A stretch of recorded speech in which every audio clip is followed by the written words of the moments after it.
Mesdames, Messieurs, chers amis téléspectateurs de Prime News TV Bénin, bonjour.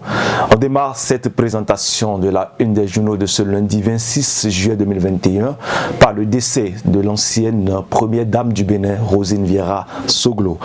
La presse du jour affiche deuil national. L'Amazone Rosine Vieira Soglo a vécu. Talon rend hommage à l'ex-première dame du Bénin. Le président Vlavono salue la mémoire d'une femme exceptionnelle. L'événement précis titre décès de Rosine Soglo, Nicéphore Soglo sous le choc, fait des confidences depuis Paris. Et Matin Libre écrit Boniaï rend hommage à Rosine Soglo.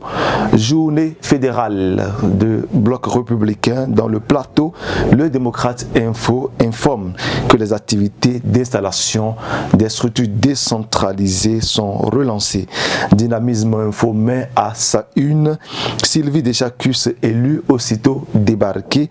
L'expérience de l'alternance à l'UDBN à Chop. La manchette du journal Le Territorial parle de la descente du ministre Jean-Michel Abimbola sur les chantiers des infrastructures muséales, j'allais dire à Ouida, pour s'assurer du respect des normes et des standards internationaux.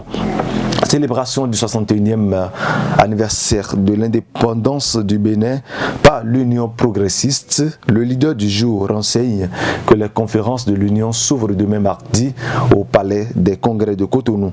Le viol répété aux alentours du CEG Kansoupa à Boumé-Calavi inquiète le journal La Priorité qui écrit « Alerte, nos filles sont en danger ».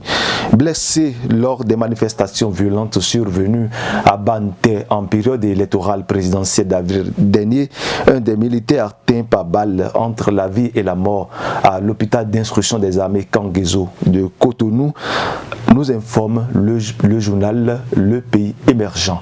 Mesdames, Messieurs, chers amis téléspectateurs de Prime News TV Bénin, c'est l'essentiel de l'actualité parvenu à la rédaction de Prime News TV Bénin. Portez-vous bien et à bientôt.